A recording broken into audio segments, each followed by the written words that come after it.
సీతంపేటలో 19 కోట్లతో 100 పడకల ప్రాంతీయ ఆసుపత్రి ప్రారంభం. కూటమి ప్రభుత్వ హయాంలో గిరిజన వైద్య రంగానికి కొత్త దిశ. మంత్రి గుమ్మడి సంధ్యారాణి. సీతంపేట, పార్వతీపురం మన్యం జిల్లా.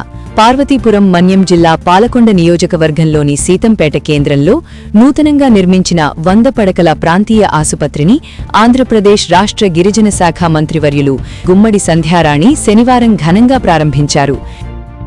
ఈ కార్యక్రమంలో పాలకొండ శాసనసభ్యులు నిమ్మక జయకృష్ణ, మన్యం జిల్లా collector Prabhakar Reddy, sub collector Swapnil Pawar తదితరులు పాల్గొన్నారు. ప్రతి గిరిజన నియోజకవర్గంలో ఒక 100 పడకల ఆసుపత్రి ఉండాలన్న లక్ష్యంతో కూటమి ప్రభుత్వం దాదాపు 19 కోట్ల వ్యయంతో సీతంపేట గిరిజన ప్రాంతంలో ఈ ఆసుపత్రిని నిర్మించిందని మంత్రి తెలిపారు. గత కూటమి ప్రభుత్వ హయాంలో పాలకొండ నియోజకవర్గానికి ఈ ఆసుపత్రికి అనుమతులు జారీ కాగా అనంతరం వచ్చిన వైసీపీ ప్రభుత్వం దీన్ని పూర్తిగా నిర్లక్ష్యం చేసిందని ఆమె విమర్శించారు. మళ్లీ కూటమి ప్రభుత్వం అధికారంలోకి వచ్చిన 18 నెలల్లోనే నిర్మాణ పనులను వేగవంతంగా పూర్తి చేసి ప్రజలకు అందుబాటులోకి తీసుకొచ్చామని స్పష్టం చేశారు. ఈ సందర్భంగా జిల్లా కలెక్టర్ ప్రభాకర్ రెడ్డి వినూత్న ఆలోచనతో ఆసుపత్రికి వచ్చే రోగులకు సేవా దృక్పథంతో సహాయపడే వాలంటీర్ విధానాన్ని ప్రారంభించారు. మన్యం హెల్పింగ్ హ్యాండ్స్ పేరుతో ఏర్పాటు చేసిన ఈ సేవా వ్యవస్థను మంత్రి గుమ్మడి సంధ్యారాణి ప్రత్యేకంగా కొనియాడారు. గిరిజన ప్రాంతాల్లో ఇప్పటికీ కనిపించే డొలీమూతల పరిస్థితులకు పూర్తిగా తెరదించాలనే లక్ష్యంతో ముఖ్యమంత్రి నారా చంద్రబాబు నాయుడు, ఉప ముఖ్యమంత్రి పవన్ కళ్యాణ్ గిరిజన ప్రాంతాల్లో రహదారుల అభివృద్ధిపై ప్రత్యేక దృష్టి సారించారని, అనేక నూతన రహదారులను మన్యం జిల్లాకు కేటాయించారని మంత్రి తెలిపారు. ఈ రహదారుల ద్వారా సీతంపేటలో ప్రారంభమైన ఈ ఆసుపత్రి గిరిజన ప్రజలకు మరింత సులభంగా చేరువవుతుందని ఆమె పేర్కొన్నారు. మన్యం జిల్లా వెనుకబడిన ప్రాంతం కాదని, అభివృద్ధిలో ముందంజలో ఉందని మంత్రి స్పష్టం చేశారు. వచ్చే నెలలో సాలూరులో నూతనంగా నిర్మించిన మరో ఆసుపత్రి కూడా ప్రారంభానికి సిద్ధంగా ఉందని తెలిపారు. విద్యారంగంలోనూ ఇటీవల జరిగిన 10వ తరగతి ఇంటర్ పరీక్షల్లో రాష్ట్రంలోనే అగ్రస్థానంలో నిలిచిన పార్వతీపురం మన్యం జిల్లా ప్రతిభకు నిదర్శనమని ఆమె అన్నారు. పార్వతీపురం మన్యం జిల్లా పాలకొండలో 100 బెడ్ హాస్పిటల్ని 11 కోట్ల రూపాయలతో నిర్మించబడినటువంటి ఈ 100 బెడ్ హాస్పిటల్ని ఈరోజు ప్రారంభం చేయడం చాలా సంతోషంగా ఉంది. ఈరోజు మా స్థానిక శాసనసభ్యులు జయకృష్ణ గారితో కలిసి కలెక్టర్ గారు, పిఓ గారు, మిగిలిన ప్రజాప్రతినిధులందరితో కలిపి ఈ హాస్పిటల్ ఓపెన్ చేయడం చాలా సంతోషంగా ఉంది.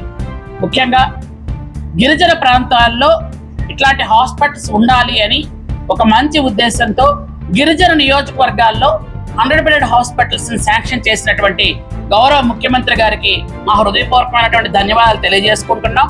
ప్రతి నియోజకవర్గంలో, ప్రతి గిరిజన నియోజకవర్గంలో ఒక 100 బెడ్ హాస్పిటల్ ఉండాలనే ఉద్దేశంతో గత టైంలో వీటన్నిటిని కూడా శాంక్షన్ చేశారు. కానీ గత ప్రభుత్వం జగన్మోహన్ రెడ్డి 5 సంవత్సరాలు వీటన్నిటిని కూడా ఆపేసి ఏమీ నిర్మించకుండా ఉంచినట్టు సంగతి కూడా మీ అందరికీ తెలుసు. మళ్ళీ కూటమి ప్రభుత్వం వచ్చిన తర్వాత ఈ 1.5 ఇయర్ నుండి అన్ని హాస్పిటల్స్ ని పూర్తి చేసుకుంటూ వెళ్తున్నాం. మొట్టమొదటిసారిగా ఫస్ట్ పార్వతీపురం మన్యం జిల్లాలో పాలకొండ ఈ 100 బెడ్ హాస్పిటల్ ఈరోజు ఓపెన్ చేసాం. ఇలాగే ఇంకా మీరు వచ్చే నెలలో సాలూరు, ఆ తర్వాత ఇలా ఒకటి మేము ఓపెన్ చేసుకుంటూ వెళ్తున్నాం. అన్ని కూడా నిర్మాణం పూర్తయ్యాయి. పూర్తి స్థాయిలో వాటికి బడ్జెట్ కూడా ఇవ్వడం కూడా గౌరవ ముఖ్యమంత్రి గారు ఇచ్చారు. కాబట్టి ఈ రోజు వినూత్నంగా ఇంకొక మనం పథకాన్ని కూడా ప్రారంభించుకుంటున్నాం. ఏదైతే హాస్పిటల్లో గిరిజనులు, చదువులేని వాళ్ళు, అమాయకులు, చిన్నపిల్లలు, గర్భిణీలు, అలాగే ముసలి వాళ్ళు ఎవరెవరైతే హాస్పిటల్కి వస్తారో వాళ్ళకి, గిరిజనులకు కూడా విఐపి ట్రీట్మెంట్ ఇవ్వాలి అనే ఒక మంచి ఉద్దేశంతో కలెక్టర్ గారు వినూత్నంగా ఒక ఆలోచన చేశారు. ఆ మన్యం హెల్పింగ్ హ్యాండ్స్ అని ఒకటి ఏర్పాటు చేసి వాటితో ఏంటంటే ఎవరైతే వాలంటీర్లు హాస్పిటల్లో ముందుగా రిజిస్టర్ చేసుకుని ఉంటారో వాళ్ళందరూ కూడా ఆ పేషెంట్స్ తీసుకెళ్లి డాక్టర్ గారు చూపించి మందులు ఇప్పించి ఆ తర్వాత వాళ్ళని ఇంటికి సాగనంపడానికి గేటు వరకు వాళ్ళకి సాగనంపుతారు. ఇలాగా ఈ కార్యక్రమం చేయడం ద్వారా ధైర్యంగా హాస్పిటల్కి వచ్చి వాళ్ళకి మాకు తెలియదే, మేము ఏ డాక్టర్ దగ్గరికి వెళ్ళాలో, మాకు ఇంత పెద్ద హాస్పిటల్లో ఏ రూమ్కి వెళ్ళాలో అని కొంతమంది ఇబ్బంది పడతారు. కాబట్టి వాళ్ళకి దగ్గరుండి ఈ కార్యక్రమాలు కూడా చేస్తున్నాం. అలాగే ఈరోజు పార్వతీపురం మన్యం జిల్లాలో గౌరవ ముఖ్యమంత్రి నారా చంద్రబాబు నాయుడు గారు, గౌరవ ఉప ముఖ్యమంత్రి పవన్ కళ్యాణ్ గారు ఇద్దరు కూడా డోలీ మోతలు ఉండకూడదు అని రోడ్లు కూడా చాలా ఎక్కువగా శాంక్షన్ చేయడం జరిగింది. ఆ రోడ్లు కూడా మేము అందరం కూడా మొదలు పెట్టాం. అలాగే అన్ని హాస్టల్స్ కు ఆర్ఓ ప్లాంట్లు, అలాగే టాయిలెట్స్ కూడా ఇవ్వడం జరిగింది.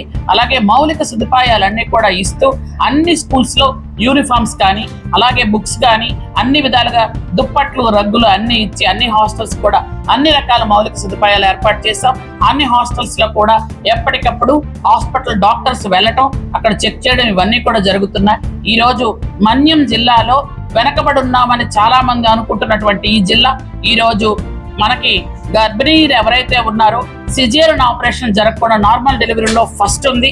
అలాగే వైద్య సేవల్లో కూడా మన జిల్లా ఫస్ట్ ఉండడం మనకు చాలా చాలా సంతోషంగా ఉంది.